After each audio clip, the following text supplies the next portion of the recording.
Hello everyone. Wishing you all a very good morning. Good afternoon, sorry. How are you doing everyone? Tarun, good morning. Good morning Abhiram. Good morning Niharika. I hope I'm audible and visible to all of you. Yes or no? Okay. Well, what did we do in the last class? Do you remember? What was the topic of discussion in the last class? What we were doing in the last class? Anyone remembers it? I think we were doing some questions. Yes or no?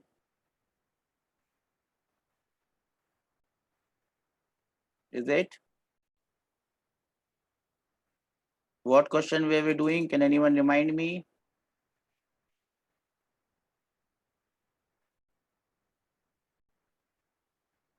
What question were we doing? In your last class, did I give you any homework? Did I give you any homework in the last class? Any question?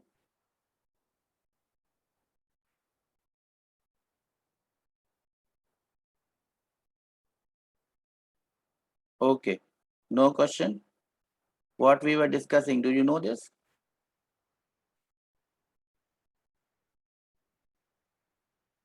Okay, let me see what we discussed in the last class. My laptop is not working properly today. Okay, we did discussion on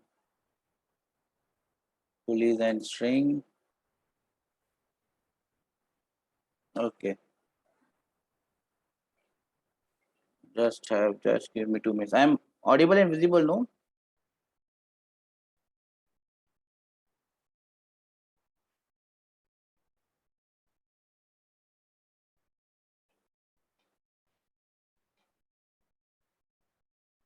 Okay, we did these questions. Great. Okay. We did the question on okay. Okay, I got it. I think the last question that we did, if I can remember, was this question where we had a rod of length L which was kept on a floor and we had applied a force F on this rod and you had to find the tension in the rod at a distance x from the end where F is applied, and we found out the formula for this one. What was the formula for this one? The tension in the rod will be how much?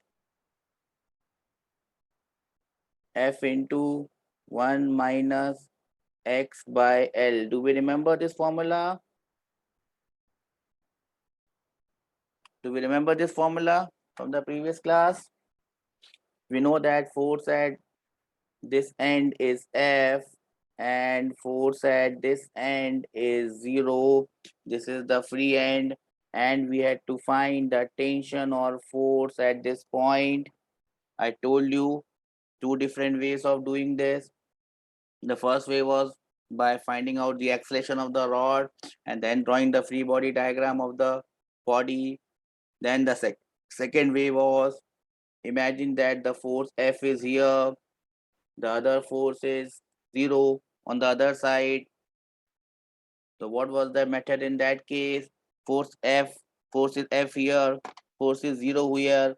So from 0 to L, the force goes from F to 0. So over a distance, it changes by F. The distance is L. So distance, force per unit length, the change in force per unit length becomes F divided by L. Over a distance of x centimeter or x meters, how much will it change?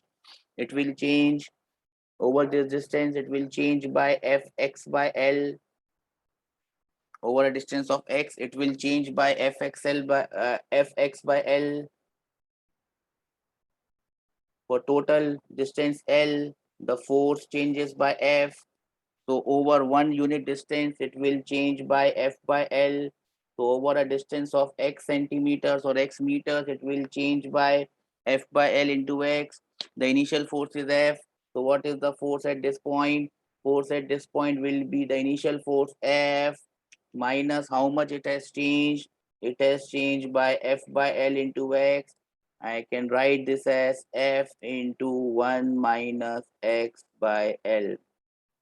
So this is another way of writing the same thing. Do we understand this? Can I have some raised hand? How we have written this? Am I audible and visible to all of you?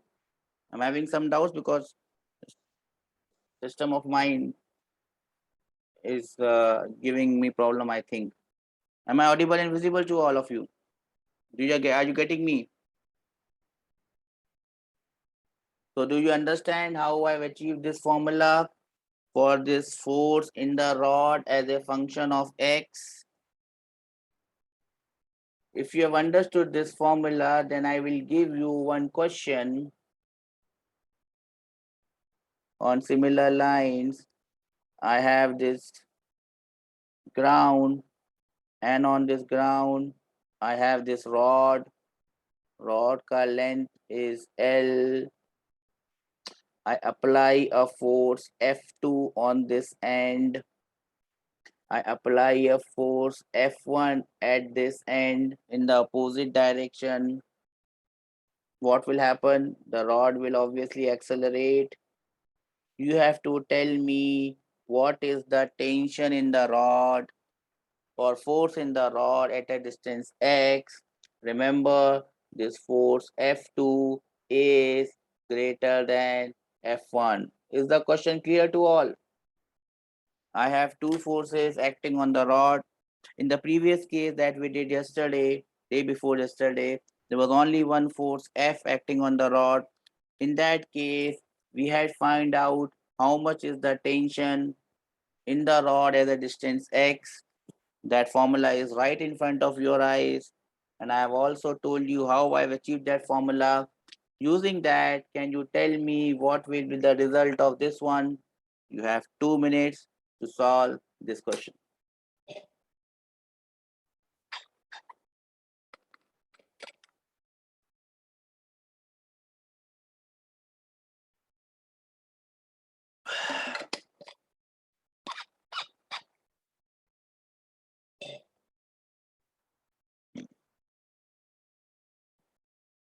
You have 2 minutes to solve this question. Are you trying? How many students are trying? Vishal, Vasant, Tarun, Tanu, Niharika, Abhiram is trying. What about the others? Are we all trying this question? Niharika is trying. Tarun is trying. Well done. Tanu, where are you, beta? Vasant, Vishal, where have you gone? Have I lost you?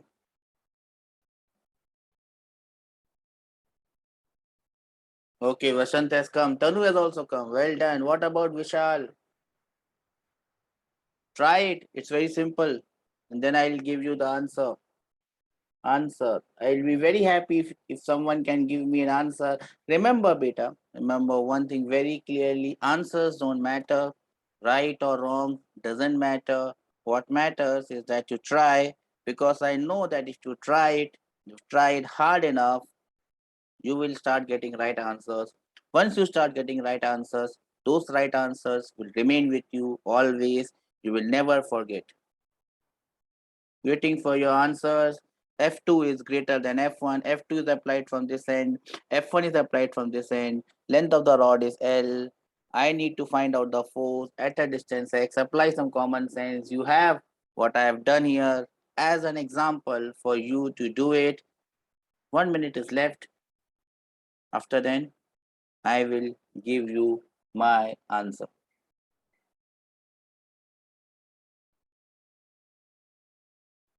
Same principle, same concept.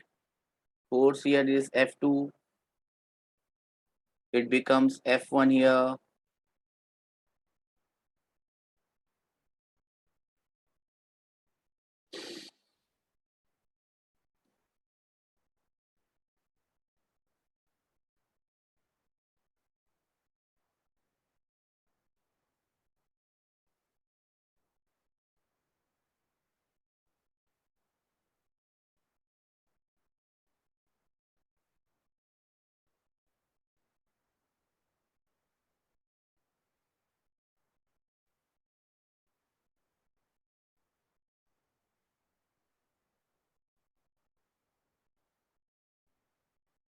So, what is the answer? How do you get the answer? On this end, I have F2 force applied like this. On this one, and I have F1 force applied like this. The distance between the two forces is L. So, how much does the force change from F2 to F1? The change in force is F2 minus F1. F2 is this side, F1 is this side. Change in force is F2 minus F1 divided by length is L. It changed at a distance L. You multiply this by X. So this much the force will change from F2 wala end to F1 wala end. Do we agree on this? This much the force will change from the F2 wala end till F1 wala end. What is the force at this point? What is the force at this point? What is the answer then? The force at this point will be F2 minus F2 minus F1 into X by L. That is the answer that we were looking for. Do we get this? Can I have some raised hands that we understand this, sir? Only 2 people have understood this.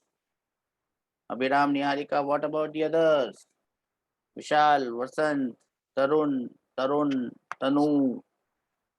This end force is F2. This end force is F1. Change in force is F2 minus F1. Distance is L. So F2 minus F1 divided by L. After how much distance you want the change multiplied by X. That much it has changed. The original force is F2. So what is the new force?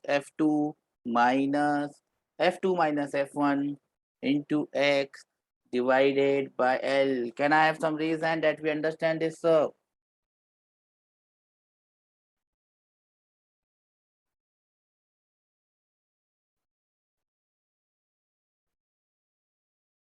Okay.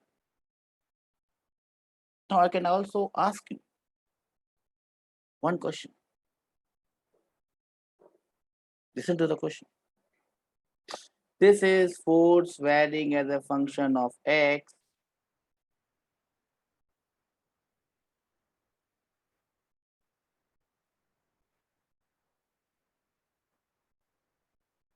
Force is F2 here on this end. Force is F1 here at this end. Now F2 is going in this direction. F1 is going in this direction. Does it happen that at some point the force becomes zero? At what point force is zero?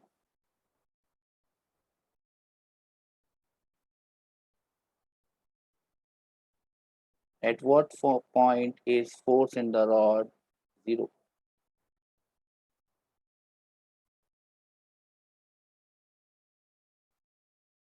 How will you get it? At what point is the force zero? So how do you get it? So F2 minus F1 divided by L into X is zero.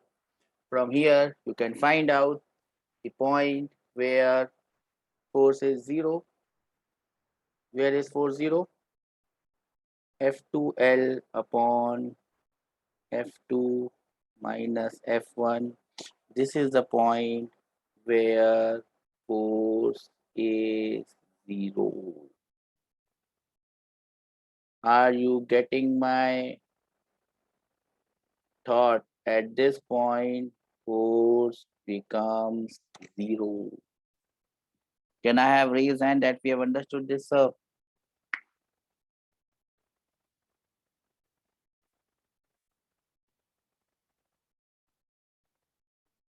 At this point, the force becomes zero in the rod.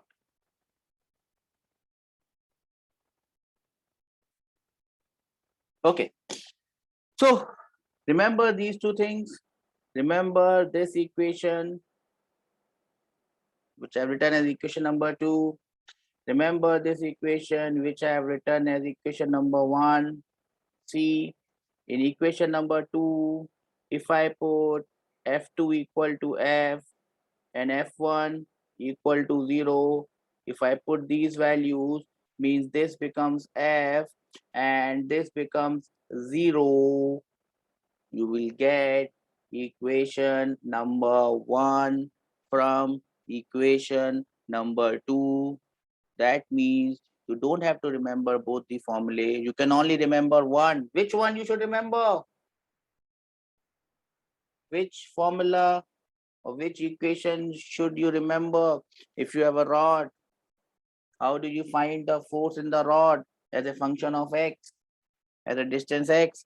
Which formula should you remember? Should you remember formula number 2 or should you remember formula number 1? Which formula you should remember? Formula number 2 or formula number 1?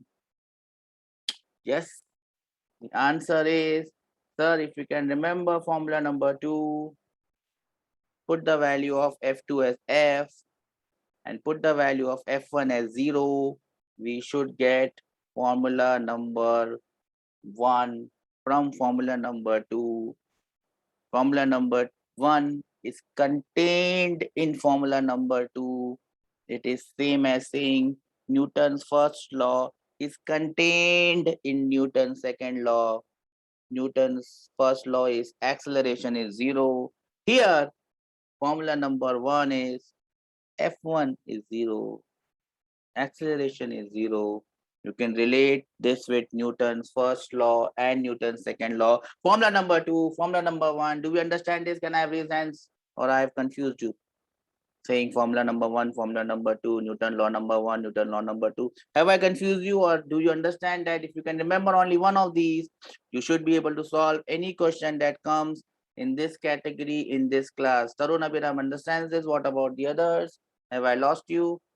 Vishal, Vasant, Tanu, Niharika, are we there, beta? Formula number 2, if you remember, you will get formula number 1 any day, any fine day. Okay. That takes us to the next part. And what is this next part? Now, in next part, what is going to happen is, okay, to discuss next part, what I'm going to do is I'm going to make a question and see if we can solve this. And also see how we can solve it. Two very important questions. This is a block M1 attached to a pulley. Pulley is attached to the wall. Wall does not move, definitely. And then this is attached to another block, M2. And I apply a force F on this block. Now, the first question is, the first thing is I'll give you a minute to draw the diagram first. So you draw the diagram first, then we'll discuss what is happening. So I'll wait for a minute. Draw the diagram in your rough copy. I hope you are making notes, all of you. Are we making notes, all of you? Tarun, Abhiram, Niharika, Tanu, Tarun, Vasant, Vishal. Are we making notes, beta? No one is making notes. No, Tarun is making notes. I'm very happy about that.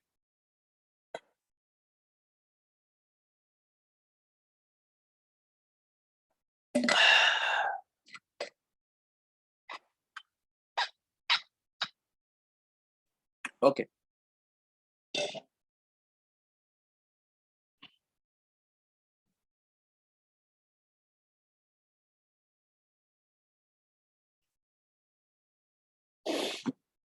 Okay. I think you have drawn the diagram, everyone. Now let us try to discuss this question. What is going to happen in this question? Let us discuss in this way. How are we going to solve this question? Step number 1, draw a sketch. Sketch is there. Step number 2, isolate the bodies. Bodies are far apart from each other. They are isolated. Step number 3, draw the free body diagram. So we start with the free body diagram, and I start with tension in the string T, T, T, T. This is T, this is T. So this one becomes 2T, and this one becomes 2T. Do we all understand this? T, T, T, T, T, 2T. Have we done it enough times that we understand this? Can I have raised hand that we understand this, sir? T, T, T, T, 2T. We all understand this? Yes or no? Abhinam understand this? What about the others? Vashant understand this? Vashant, welcome. Well done. Niharika, Tanu. Niharika understands this. Tanu, beta, where are you? Okay, maybe she is just drawing the diagram. I draw tensions. Great, I think Tanu is there. I draw tensions. Step number 2. No, 3. 3 is done. No, 3 is not done. Free body diagram is still remaining. So let me start with free body diagram of M1. So this M1G goes down, and this normal reaction N1 comes up. Free body diagram of M1 done. Let us talk about free body diagram of M2. M2G goes here, N2G, N2 goes here. So far, so good. So far, so good. Nothing has changed. As you can see, we are doing the same steps all over again. Now, we have to now assume X and Y axis. Same funda. Y axis will be like this for both of these. X axis will be like this, both of these. Now, my question is, and that is the most important question here, where is this block going to move? And you will say, sir, what, sir? This is a very simple question, sir. We know how the blocks are going to move. Can you tell me how the blocks are going to move? It's a very simple question. How the blocks move. It does not take rocket science to understand this. Tell me, anyone, how does the block move? Do both the blocks move? Yes or no? Yes, both the blocks will move. How do they move? In which direction do they move? Can they move like this, up and down? No, definitely. I've always told you that if there is a surface, the block does not move down, up and down the surface like this, but it will just bang in. Questions, we don't bang. So the only way they can move is like this or like this. In this case, in which direction are they going to move? Can anyone tell me? No one knows it? Yes, better. This block will move towards right. Now, when this block moves towards right, why it moves towards right? Because the force is acting on the right hand side. This force can only move it right. What about this block? What about the block 2? Block M1, where will this move? As you can see, the only force acting on this block in the horizontal direction is like this, P. So the only direction in which this block can move is also forward. Do we understand this? So this block is also going to move forward. Both the blocks are going to move forwards. Do we understand this? Can I have raised hand that we understand this?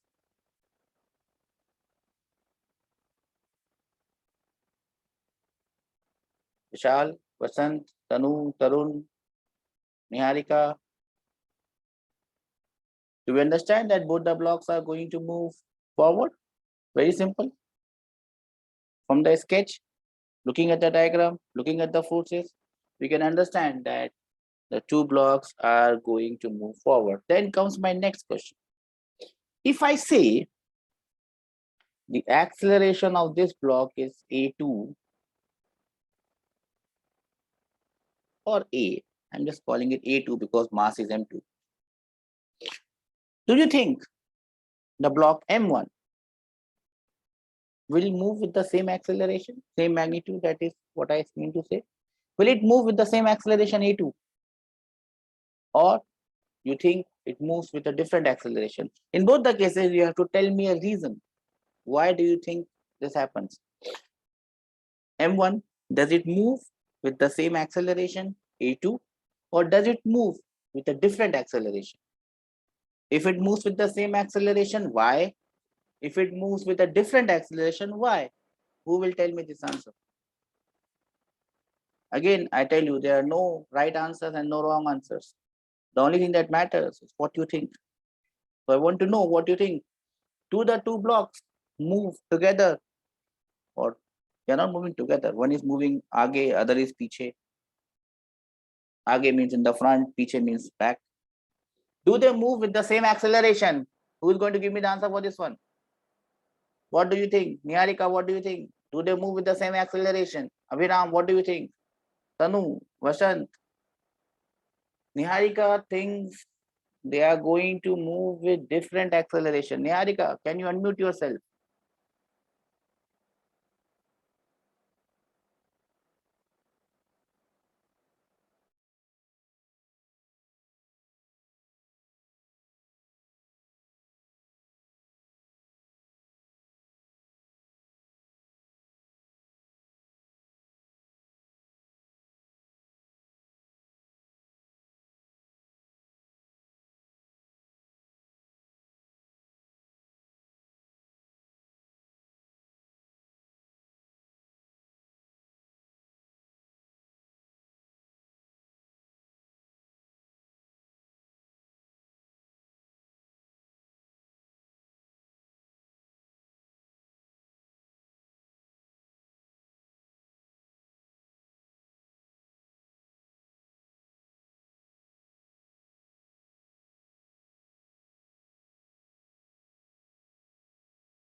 Oh, sorry. I unmuted myself. I muted myself. Niharika, can you tell me why do you think that these two blocks move with different acceleration? Am I audible now? Yes, Abhiram, tell me why. What do you think, Abhiram? Do they move with the same acceleration or do they move with different acceleration? Different, sir. Why, Abhiram? Unmute yourself. Tell me your reply. Tell me, I want to hear your voice. Anyone? Why do you think they are different? I can unmute. Yes, you can unmute, beta. Yes, Niharika. Unmute yourself and give me the answer. You can unmute. I have given you the option of unmuting. Try. Try it again. I have again started this unmute wala option. You can't unmute yourself? Sir, can you hear me? Yes, I can hear you loud and clear. Tell me, Niharika, what do you think? Do they have the same acceleration or do they have different accelerations? Sir, they have different acceleration.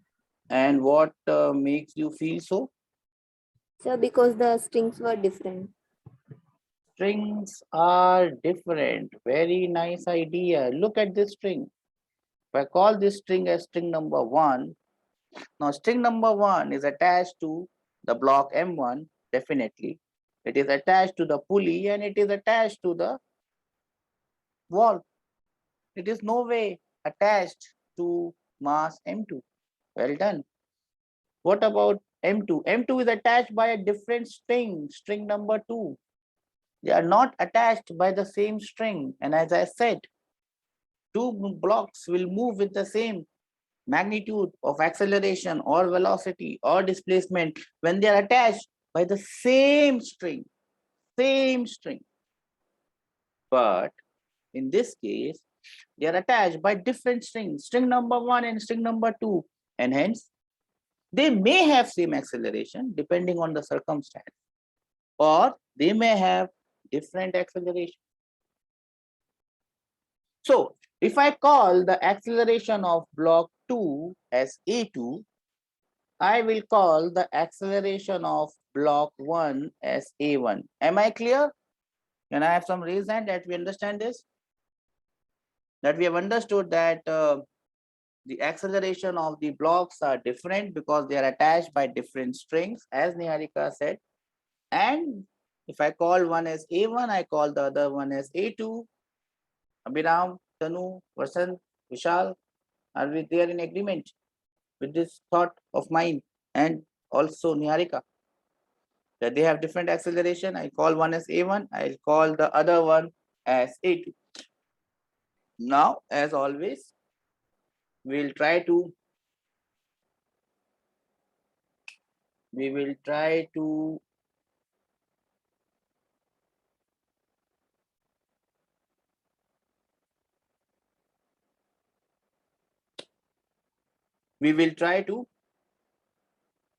write the equations. Oops, what is this? No, it doesn't look good. Okay, it doesn't work. Vanishing pen doesn't look good. Okay, so what do? I don't have but OneNote is not working today. I have to somehow make using this. Okay, so now what do? I make the equation of the two blocks. On the y-axis, as you can see, the block does not move like this. Tuck, tuck, tuck, tuck, tuck. So I make the equation for y-axis for this block, the green one, the green equation. It does not move tuck, tuck, tuck, tuck like this. So what is the value that I will get from the green equation? Can anyone tell me? The green equation. Green equation is for the block M1 in the y direction. Does not move in the y direction. So from the green equation, I will get N1 equal to mg. I don't have my OneNote. I can't highlight it. I'm just writing it like this. Now, let us look at the equation of x-axis, and for x-axis, I shall be using this blue color. Look at this T and look at this A. There is no other force acting on the block M1, so I can write the equation of the block M1 along x-axis. What will be the equation of block M1 along x-axis? Can anyone tell me? Looking at what I have circled in blue, what is the equation of the block M1 along x-axis? And yes, the equation is simply T is equal to M1 A1. Do we all agree on this? Can I have some raised hand that we agree on this, sir? So far, so good. No problem, sir. Abhiram understands this. What about the others? Abhiram, Niharika, done. Vishal, Vasant, Tarun, Tanu, are you all there, beta? Well done. Tanu, Vasant, Vishal, do we understand what is happening here? We have made the equation of the first block M1, two equation, one along y-axis, N1 is equal to M1G, one along x-axis, T is equal to M1A1. That will take us to the second block M2. We'll first write the equation of y-axis. I am writing it in yellow. Might not look good, but I have very less colors here. So I'll write the equation of the yellow one. Yellow one is along y-axis for block M2 along y-axis. I know it's not looking good, but I have very less colors available for me. So what is I'm writing it in yellow because I don't need that equation actually. But still I write it because I need it. What is the equation for the block M2 along y-axis? That's in yellow. What's the yellow equation? The yellow equation is simply N2 is equal to M2G. Yes, Niharika, that is correct. The y-axis equation for block M2 comes up. One thing still remains, one equation still remains. Who is going to tell me what is that equation? One equation still remains. What is that equation? Who will tell me that equation? Which equation is remaining? Which equation is remaining now? I have made x and y equation for block 1 M1. I have made y-axis equation for block M2. Which equation still remains? Yes, the equation that remains is the equation of x-axis. F is aage. Yes, beta. 2t is piche, backwards, and A2 is forwards. I have circled them in orange color. Orange equation is the x-axis equation. Who will tell me the x-axis equation? The orange equation, x-axis equation. Who will tell me this? What is the orange equation? The x-axis equation. Yes, Niharika, that is correct. F minus 2t, F minus 2t is equal to m2 into a2.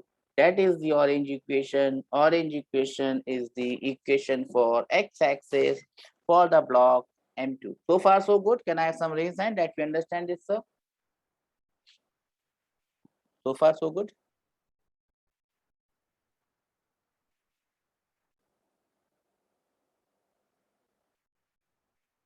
Abhiram, Niharika, Tarun, we understand this. What about the others? Tanu, Vasant, Vishal?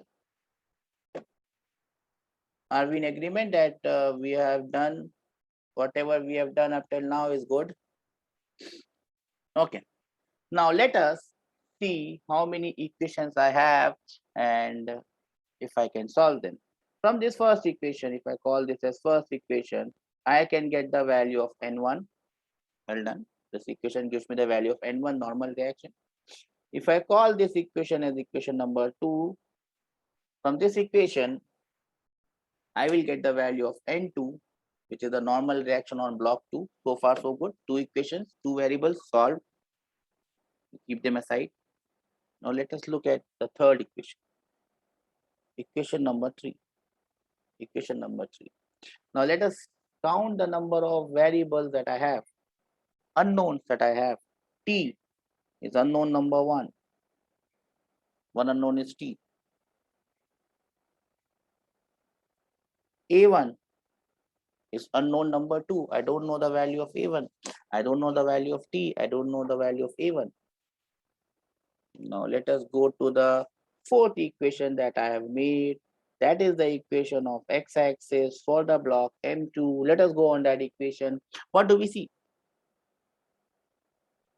I have F, which is a known quantity. I have T, which is unknown quantity number 1. I also have A2, which is unknown quantity number 3. I have 3 unknowns. But to solve those 3 unknowns, I'm only left with 2 equations. Equation number 3 and equation number 4. Unknowns are 2. No, unknowns are 3. But equations are 2. Simple question. Can I solve it? Can I get the value of 3 unknowns from 2 equations? And the answer is no. Yes, Niharika, no. Remember the question that I gave you. Unknowns were 3, equations were 2. Nothing you can do unless we know one more equation. Unless we create one more equation, we cannot solve this question.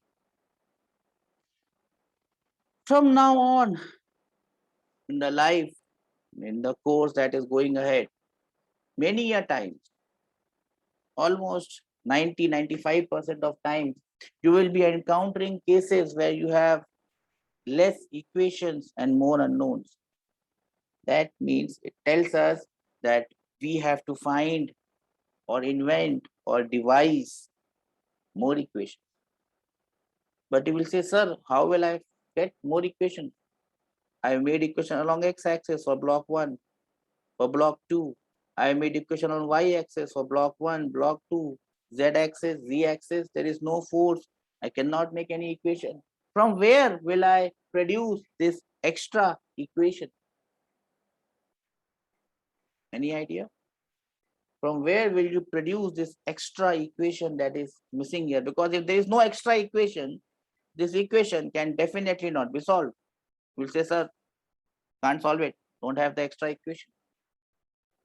From where you will get this extra equation? That is the question. And that is the answer that we are going to find out. How do I get this extra equation? This extra equation will be in the form of a relation between A1 and A2. Yes, Niharika, there must be a relation. And that relation is between A1 and A2. And you will say, sir, why there is a relation between A1 and A2? I don't see any reason of there being a relation.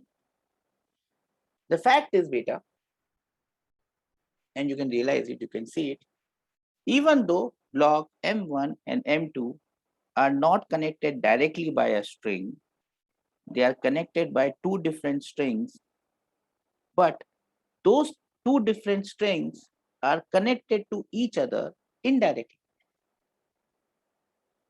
String number 1 and string number 2 are not connected to each other directly, but string number 1 is connected to this pulley and string number 2 is also somehow connected to the pulley.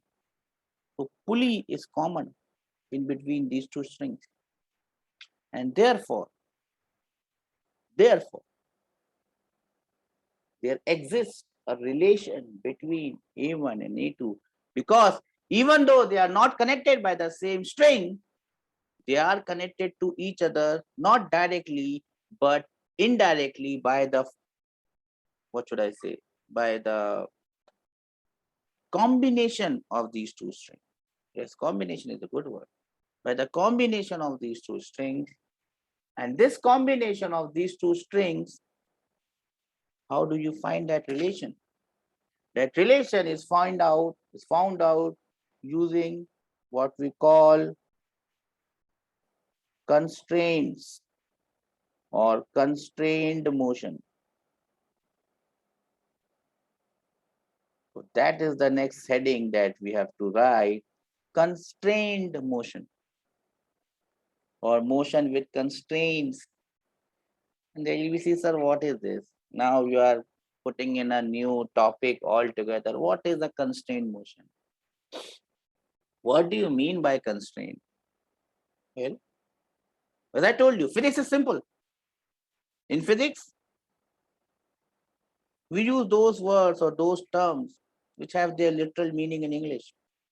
Have you heard the term constraint? Have you heard the word constraint? Somebody is constrained, or there is a constraint put on something. For example, there are a lot of constraints on you. You have to get up at a particular time. Your parents tell you, constrain you, get up at this time.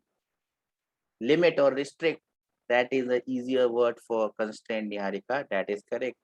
Constraint means you are limited or restricted. You would have to come to physics class at 12:30. That is your routine. You are restricted. No, you cannot go out and eat. You are limited or restricted. Constraint simply means in dictionary limit or restriction. And it also means the same in physics. Physics just uses simple terms. Physics is simple.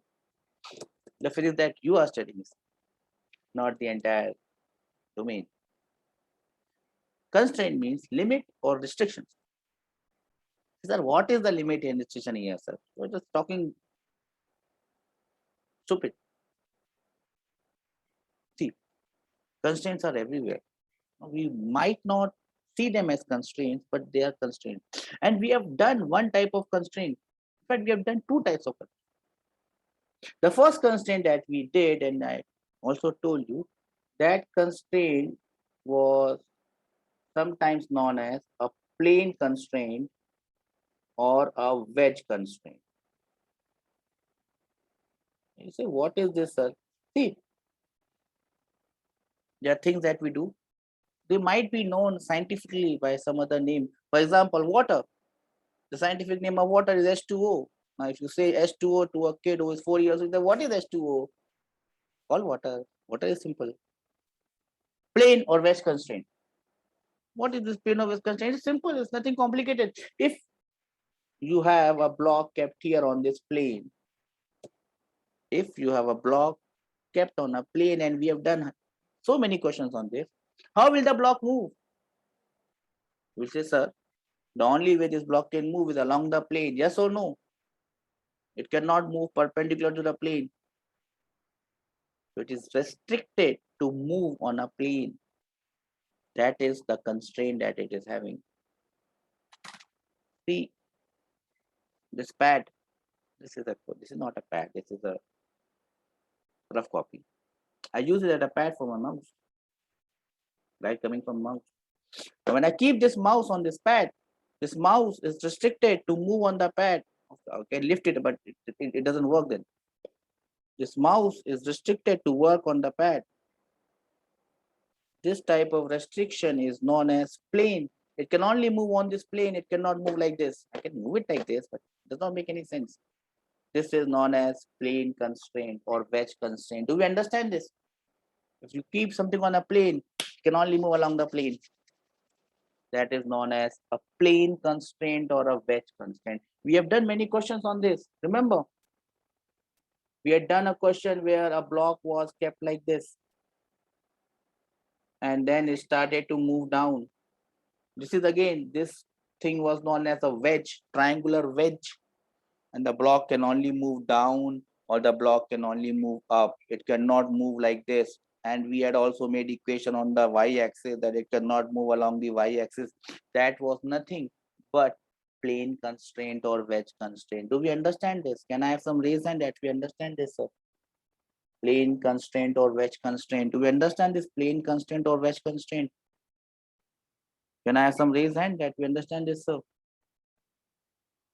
No, you don't understand?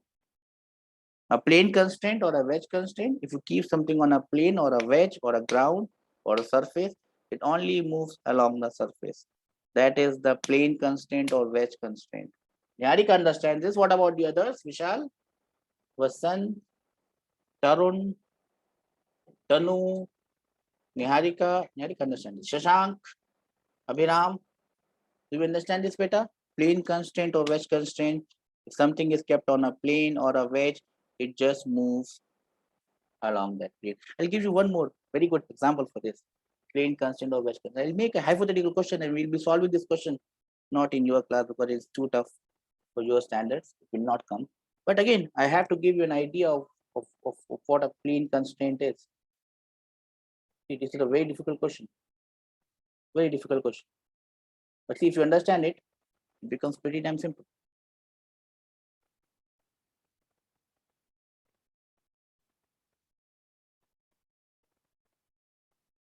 And see, what I've done here is I've made such type of an arrangement. So I have this triangular thing, which is a wedge.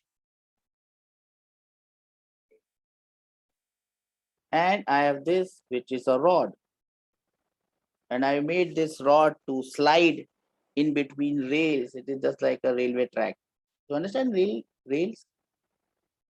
You put something that can move only along this. Now, see the constraints working here. The constraint that we have is a wedge constraint or a plane constraint. Now, how can this wedge move? How can this wedge move? This wedge is kept on a surface, right? Yes or no? Now it can only move in two directions. I'm assuming that it's not going inside the plane. So if it moves here, if it moves in this direction, where will this rod move? If the wedge moves like this, where does the rod move? How does the rod move?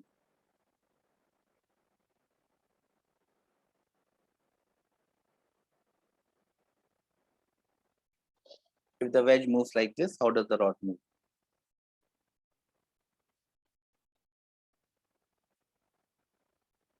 The rod moves like this. Yes or no? Yes or no? Can you imagine it? Or if it is getting too tough, do you understand this? What I have drawn here?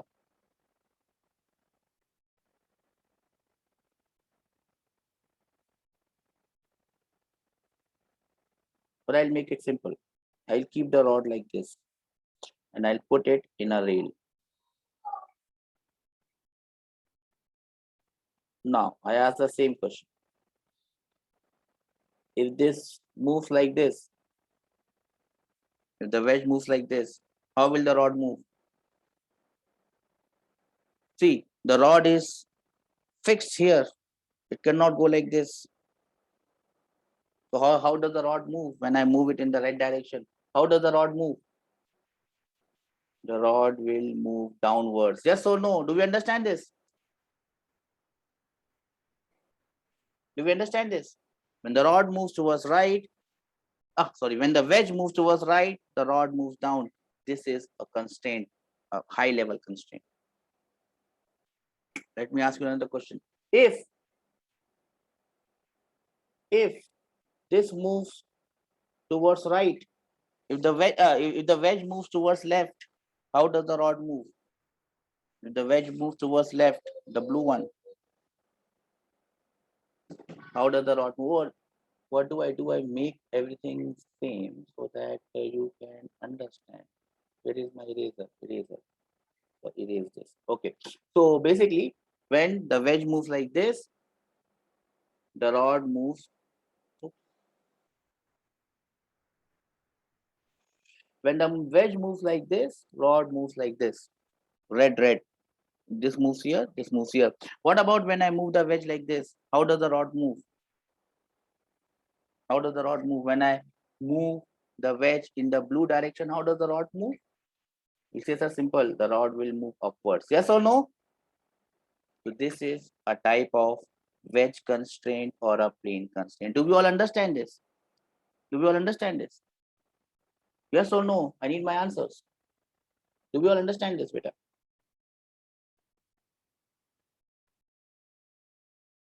Now let us come on here on this wedge, upar wala wedge. When the wedge moves like this, how does the rod move? In this case, you will say, sir, simple. The rod will move like this. Why does the rod move like this? Because it cannot go like this because it is restricted. If the wedge moves, oops, I have not changed the color. Change the color. Undo. If the wedge moves like this, how does the rod move? The rod moves like this. Do we all understand this?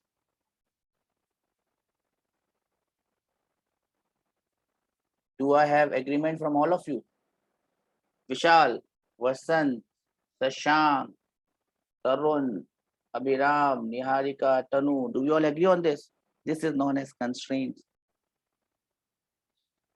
This is the constraint that we have already done. These are some difficult type of constraints that come in JEE. That is only. So this is known as a plane constraint or a wedge constraint.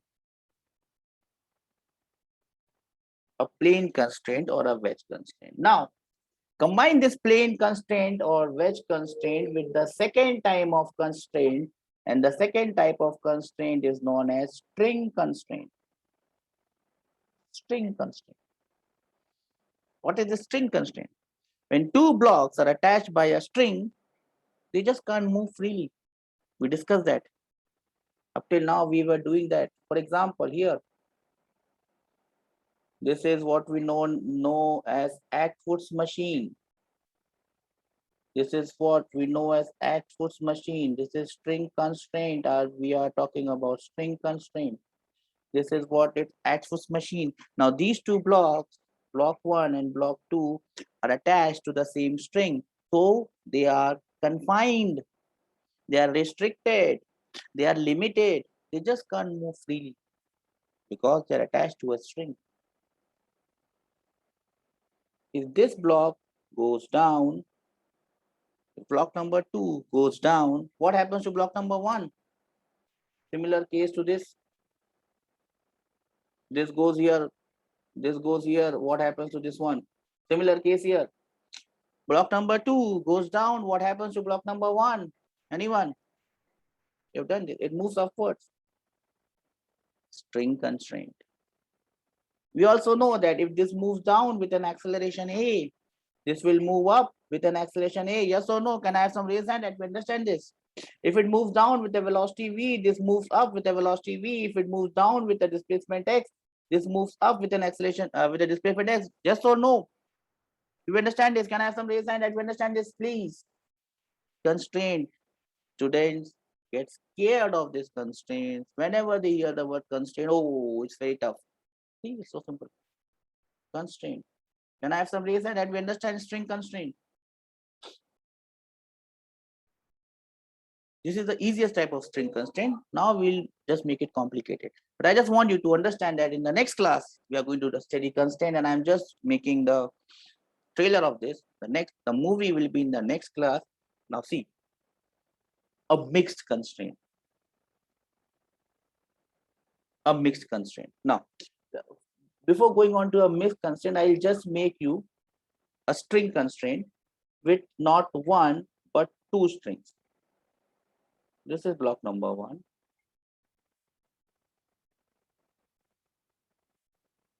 Oops. This is block number two. This is block number one. This is block number two. Block number one and block number two are not attached to the same string, but they are attached to two different strings. But if I tell you, if this block goes down, what happens to block number one?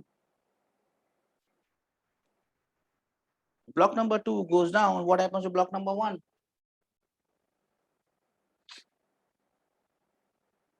Block number two goes down, what happens to block number one? Yes, beta, block number one will come up.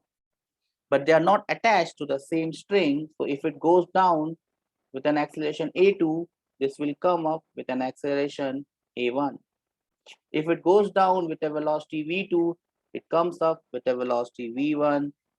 If the displacement is x2, displacement here will be x1. They are not attached to the same string, and hence they have different displacements, different velocities, and different acceleration. Can I have some reason that we understand this?